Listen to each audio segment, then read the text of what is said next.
Bonjour et bienvenue sur Cuisine Facile, je suis Tiana, épouse et mère de 3 enfants et le but de nos vidéos c'est de nous permettre de faire des plats délicieux dans la cuisine sans pour autant y passer trop de temps et pour ainsi passer des moments de qualité avec les personnes qui nous sont chères. Aujourd'hui, je vais vous montrer ce que j'ai fait avec mon assaisonnement de poulet. Je mettrai la description de la vidéo pour l'assaisonnement de poulet. Je vais vous montrer comment je fais le poulet de sorte à ne pas durer dans la cuisine.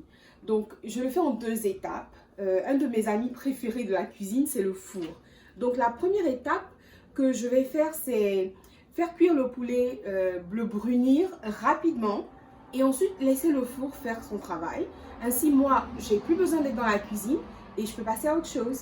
Donc ici, nous avons l'assaisonnement pour poulet que je vous montre. Ça, c'est tout ce qui me reste. Je l'ai utilisé, on est une famille de 5. Je l'ai utilisé 5 fois déjà. C'est ma 5e fois pour utiliser. Donc, ça vous donne à peu près une petite idée de la quantité que l'assaisonnement vous procure. Donc, j'ai déjà assaisonné mon poulet. J'ai apprêté mon plat pour qu'il va aller au four. Et la clé de ce que je vous montre aujourd'hui, en fait, c'est que votre casserole ou votre poêle doit être bien chaude. Et ça vous permet en fait de rapidement brunir votre viande, de commencer le processus de cuisson et ensuite d'enfourner. Et vous n'avez plus rien d'autre à faire. J'ai déjà fait chauffer mon four. Comme ça, il n'y a pas de temps de refroidissement de la viande du moment où je finis de la brunir au moment où elle continue la cuisson au four. Je mets un petit peu d'huile d'olive. Vous pouvez utiliser n'importe quelle huile. Ce sera à peu près l'équivalent de 2 cuillères à soupe d'huile. Donc, je mets vraiment juste quoi recouvrir légèrement ma casserole. Et aussi, ça c'est un autre point parce que, vous voyez, le feu est bien fort. Hein? On n'a pas besoin de beaucoup d'huile. Ça nous permet de brunir encore plus vite la viande parce qu'il n'y a pas trop de matière grasse. Le peu de matière grasse qu'on a nous permettra de ne pas coller parce que j'ai utilisé une casserole qui n'est pas nécessaire, une casserole à revêtement anti-adhésif, mais elle est un peu vieille, donc elle a quelques petits problèmes, mais en général, elle ne colle pas. J'ai voulu utiliser celle-ci pour montrer qu'on peut utiliser n'importe quelle casserole. À partir du moment où on a de la matière grasse en dessous, on fait bien chauffer notre huile et on brunit quelques minutes par côté. Vous allez voir que en l'espace de 5 minutes, le poulet est bruni et le reste se fait au four. Donc, je vais essayer pour voir si c'est assez chaud. C'est bien chaud même, ça fume. Donc, je peux directement, j'ai des cuisses de poulet et du blanc de poulet. Et là, vous entendez le bruit, ça vous dit déjà, ça pétille, il frémit. Ça frémit déjà. Et je mets le côté de la peau en bas. Et il faut éviter de mettre devant soi. Il faut mettre d'abord derrière et ensuite venir vers soi. Ça risque de fumer un peu, mais c'est un peu le prix à payer hein, pour ce que je fais. Et un autre truc, c'est que j'ai rajouté du piment à mon assaisonnement parce que comme je vous l'avais dit, j'aime bien le piment. Le risque qu'on prend donc quand on rajoute le piment, c'est que ça fume plus et que ça nous fasse un petit peu tousser. Bon, j'ai rajouté un petit peu de piment, pas trop.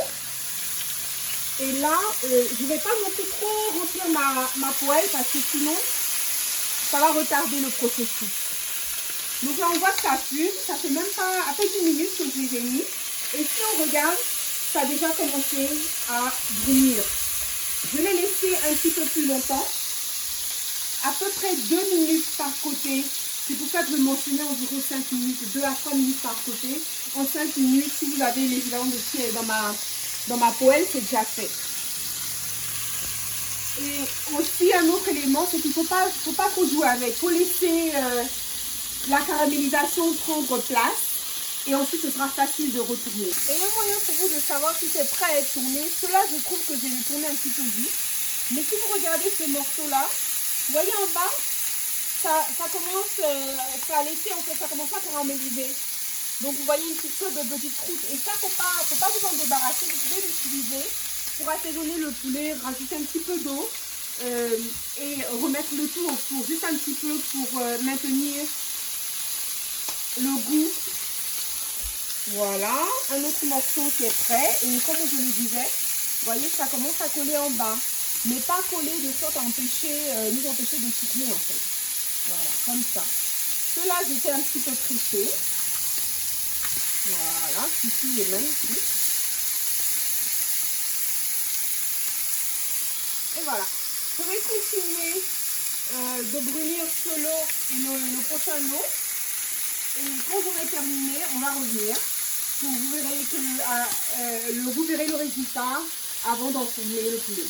Ok, voilà, on a fini la pré-cuisson du poulet. J'insiste, la cuisson n'est pas terminée, on l'a juste bruni. De sorte à ne pas avoir à trop attendre dans le four. On va juste attendre qu'il cuise parce que si on l'avait mis directement au four, on aurait eu le temps d'attendre pour la cuisson et ensuite pour qu'il soit doré. Donc on a accéléré le processus, on l'a fait dorer d'abord, on a accéléré la cuisson, il a commencé à cuire, il est chaud et on va l'enfourner dans quelques minutes. Deuxième point que je voudrais mentionner, mon bol, c'est un bol en aluminium que j'utilise, comme ça ne me fatigue pas après. Il est plein, donc le reste de poulet que j'ai là, je vais utiliser un autre bol pour mettre au four aussi. Il ne faut pas non plus trop le remplir parce que sinon ça va faire trop de liquide en dessous. Maintenant, si vous voulez du liquide, vous pouvez le remplir, vous pouvez rajouter des oignons, des légumes et puis le faire cuire sous vide. Là, c'est fermé, c'est déjà doré et puis ça va, tous les légumes vont donner de leur jus et c'est un goût magnifique aussi. Donc, c'est une autre astuce pour vous. Donc là, on va le mettre au four et on va attendre que ce soit prêt. Donc du coup, on n'a plus besoin d'être dans la cuisine, on n'a plus besoin d'être arrêté. Et c'est l'une des raisons pour laquelle j'aime tellement le four. 90% de ce que je fais, j'utilise le four. Parce que le four, en fait, me donne la latitude de vaquer à d'autres occupations, à faire autre chose, à passer à autre chose. Si j'ai peur d'oublier, je me donne un rappel, ou bien sur le téléphone, ou bien sur le four directement. Et puis bon, quand j'entends le bip, je viens, je vérifie et c'est tout ce que j'ai à faire. On va mettre le poulet au four et quand ce sera prêt, je vous montrerai. Bon, il n'y aura pas vraiment de différence. Estimez que bon, ça a besoin d'un peu plus d'assaisonnement. Vous pouvez rajouter votre assaisonnement et c'est d'ailleurs ce que je vais faire. J'en rajouter un tout petit peu, juste comme ceci pour donner ce bon goût-là, insister dessus en fait. Hein. Voilà.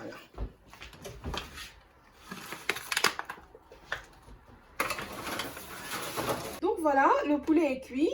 Il est resté à peu près 40 minutes au four. Et comme vous le voyez, il est toujours bien doré, un peu plus doré que tout à l'heure. Il est bien cuit.